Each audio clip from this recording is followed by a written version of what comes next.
Hello YouTube, welcome back to the channel. So this is the last of the breaking videos I'm going to do, but I figured I would do this one since it's a nice comparison between one and another. And I picked up a couple of blasters of 2022 AEW. So these were actually available at the Walmart this time around, which was a pleasant surprise comparatively because last time around we weren't able to get those.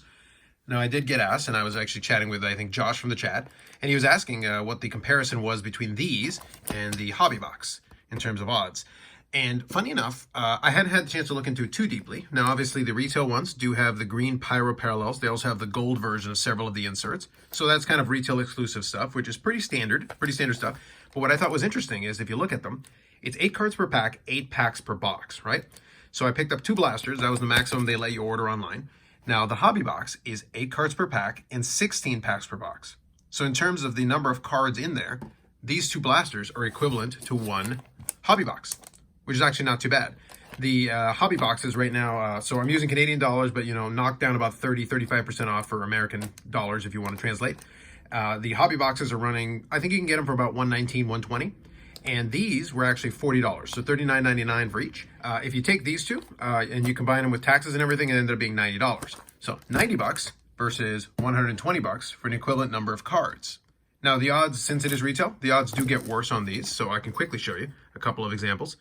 Now, as far as the parallels themselves, they're all basically the same. You do have a couple of retail exclusive, like I said, the green pyro, but you can pull high gloss. You can pull various versions of it. The numbered ones are there. But specifically what I would draw your attention to is that if you're talking about your autographs, well, the odds of getting a regular tier 1 autograph is 1 in 280 packs, and then the tier 2 is 1 in 560.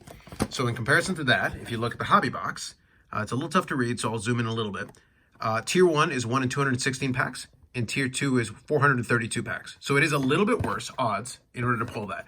But what I did think was also interesting, and it's towards the bottom here, the AEW breakouts. So in the hobby box, it's 1 in 72 packs, 1 in 512 for the SPs. And the breakout cards, and I'll show you one here in a second. But the odds of pulling a breakout card here in retail, 1 in 72 and 1 in 512. So it's exactly the same. So actually, you're not getting bad odds. You're able to pull breakouts at the exact same clip. The autographs, you have slightly worse odds, but not like crazy worse odds. And I didn't scan each line, but I assume the memorabilia ones would be slightly worse than this one, but not like crazy worse. So actually, value-wise, you could get 3 of these for the equivalent of 1 hobby box and have 24 packs as opposed to 16.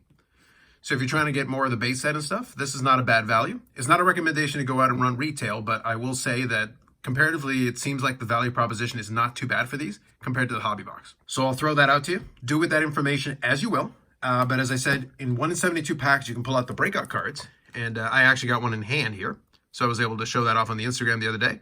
And you can see here, like, these are actually really nice looking. And it is acetate, so it is see-through. But then you can check out, the pictures don't really show off the shine of the foil here around the outside. And I think it's a 20-card set of these. And I'm sure some people are going to be putting together the set. As I said, though, there are the SP versions, which are 1 in 512 packs. The Britt Baker is not, which is great for me. It kept the price from being a lot higher than it was. But I did pick up one of these because I wanted to have one for the collection. Hopefully, maybe I'll get a chance. Maybe I'll pull one. But we've got 16 packs here between these two. The equivalent of a hobby box, like I said. The other part is I'm hoping to have now enough singles to finish off the base set. And then we'll see about what I'm going to do with the rest of them. So hopefully that explanation and breakdown is helpful. You can certainly check online. You'll get more of a sense of it. But as I said, some of the inserts are a little bit worse odds on this. But not comparatively, not crazy worse. There are retail exclusive ones that you can pull out of this. And it's not a bad value, in my opinion, comparatively, because you can get 3 of these for the price of 1 hobby box. So that's the summary for kind of my thoughts on it. All right, let's open up these 2 here for the video, and then we'll see what happens with this one. All right.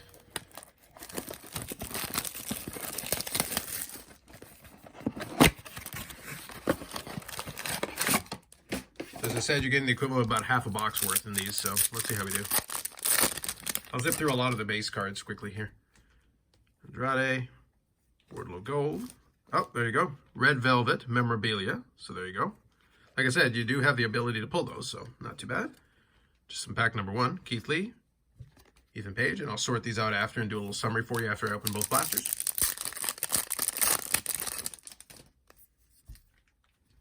Riho, Stu Grayson, the Varsity Blondes, Nyla Rose Gold, Frankie Kazarian Flipped. There's our regular Pyro. Like I said, you can pull a lot of the regular parallels, so that's perfect. Orange Cassidy, Ryo Mizunami, Private Party,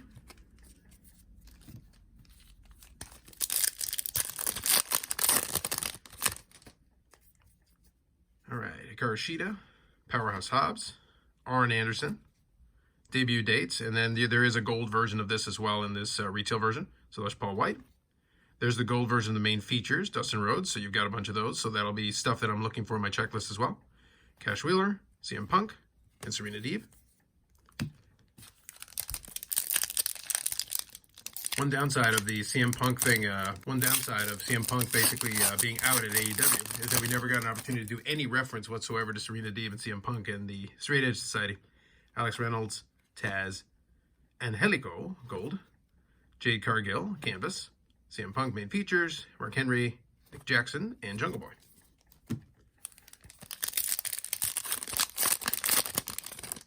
All right. Ray Phoenix, Paul White. Green Pyro coming up here. Sean Spears, the gold Riho, and who do we have?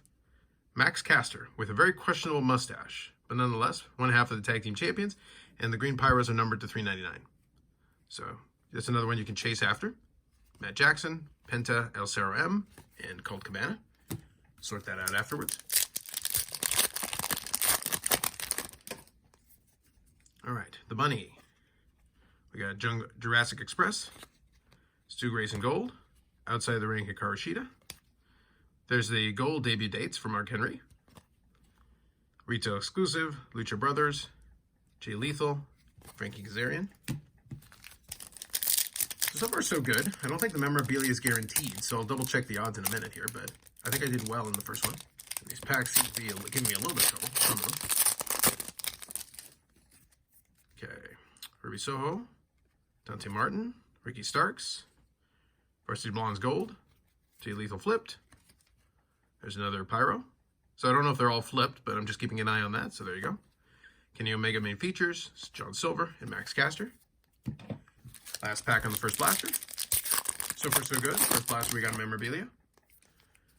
All right, Anna Jay, Vicky Guerrero, Karashita Gold, Ricky Starks, Canvas, Penta El Cerro main features, Tony Schiavone, Matt Seidel, and The Butcher. All right, now I'll double check here. I'm just looking at the odds. Now it's saying it says Matt Parallel, 1 in 160 packs. So I think that's right because right after it's Red Memorabilia Parallel. So I'm wondering if that's what we're talking about on those. So I think I beat the odds on that. And then also for the debut dates, the gold parallel of debut dates is 1 in 40 packs. So I definitely beat the odds on that one with the Mark Henry. So anyway, looks like I might have beaten the odds on the first blaster already. So pretty good. Can't complain about that. I'll open up this one and then I'll do the summary of the pair. And then we'll see what happens. Like I said, you're going to have obviously long odds on any autographs and things like that. So I wouldn't be counting on that. But you can pull out the breakouts and you can pull out some of the other interesting inserts. So there's some fun stuff there that you can definitely pull. And I'll have this and I'll add it to the background for now. We'll open up these packs and see how we did on the equivalent of a hobby box. So I might have to grab a couple more blasters. See how it happens. But I'll probably open those off. Off camera. Trent, question mark, Beretta. So they include his last name now. Chuck Taylor. Lance Archer. Gold CM Punk.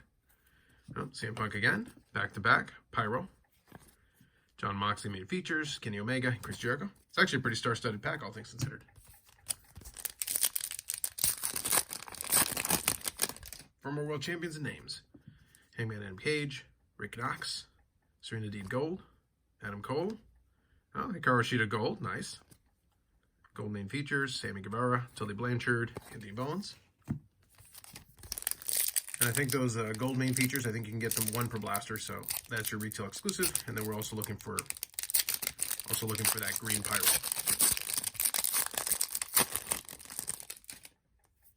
Butchered that pack. John Moxley, Sting, Dr. Britt Baker, Ethan Page, Gold, debut dates, Malachi Black, The Blade, Keith Lee, Jade Cargill.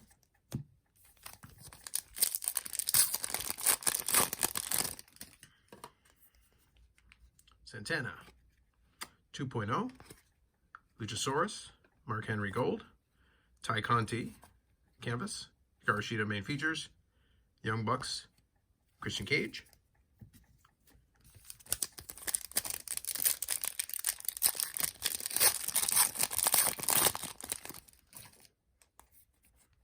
All right, Orange Cassidy, Nick Jackson Gold, oh, Ricky Starks, memorabilia.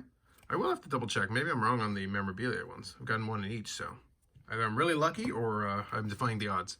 Jungle Boy, And then Miro.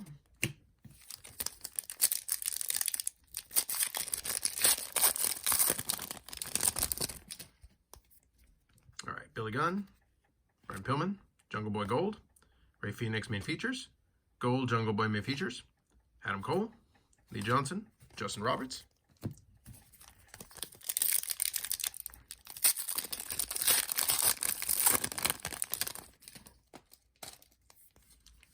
JR, QT Marshall, Ortiz, Gold, Pantero Ceram, Cash Wheeler, if we flip it, Pyro Cash Wheeler, Mark Henry main features, Malachi Black, and Penelope Ford.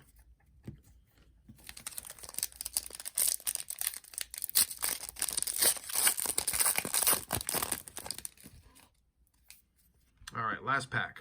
Dustin Rhodes, Pack, Gold Colt Cabana, UD Canvas, Matt Jackson, Outside the Ring, Best Friends, MJF, Ty Conti, and last one is the Acclaimed. Overall, I think I did pretty well here, but I'm going to clean this up, get everything sleeved and sorted, and then I'll come back and give you a summary of what I pulled. All right, so let's do a quick breakdown of the damage here. So 16 packs, 8 cards per pack. The equivalent, like I said, of a hobby box. I pulled 16 golds, so equivalent of 1 per pack, so that's fine. These are all the base, so I'll be sorting that out to see how I'm doing with my set. Here are the parallels. So we've got 1, 2, 3, 4. So we got 4 regular Pyro parallels, 1 green Pyro parallel, numbered to 399. So in terms of odds, you're not guaranteed 1 per blaster, so I'm happy to have this one, but that is retail exclusive. These ones are Pyros comparable to the hobby box as well. And then from an insert perspective, not too bad. So we got 4 canvas cards. So we got Jade Cargill, Ricky Starks, Ty Conti, and Matt Jackson. I think you can also get the gold ones in retail if I'm not mistaken. Debut dates, so we've got 1, 2 of those, and then a gold one. So these are, I think, 1 in 40 packs. So we beat the odds, I think, on this one here. Outside the Ring, we got Best Friends, we got Hikaru Shida, and then we got a steady dose of main features. These are pretty much about 1 per pack approximately, so we basically got what we were supposed to get. And then we got 3 retail exclusive gold ones. So Dustin Rhodes, Hikaru Shida, and Jungle Boy. And then we beat the odds, I think, on these. Red Velvet memorabilia card, and then Ricky Starks memorabilia card. So certainly not too bad on those. Personally, obviously, I'm shooting for the autographs and the breakouts, but nonetheless, I think actually having the 2 memorabilia isn't too bad, especially from a retail product. So I think in terms of the price and value ratio, I would say I think I did a little bit better in the 2 blasters here than comparable to either one of the hobby boxes I did. I did have that box break for the 2021 box that I was sitting on for a while, and obviously I destroyed the odds on that one. But for the 2022 hobby boxes, I feel like I did better on the 2 blasters with their 16 packs versus what I did on either one of the hobby boxes that were just kind of okay. But as far as that's concerned, these were a fun rip. I probably will grab a couple more of these blasters since the value feels like it's there. And like I said, for the equivalent of the price of 1 blaster, the equivalent of price of 1 hobby box, I can get 3 blasters for that. So that's not too bad value-wise. Anyway, just some food for thought. I'll leave it to you to decide for yourself if you're interested in the product at all. And that's it for me for now. More videos coming up on the channel. Live streams coming up on the weekends right now for the holidays, basically until the new year. We're going to do Saturdays, 8 p.m. Eastern time. But after that, we'll be back to Fridays at 8 p.m. Eastern time. That's it for me for now. Thanks very much. We'll catch you in the next one.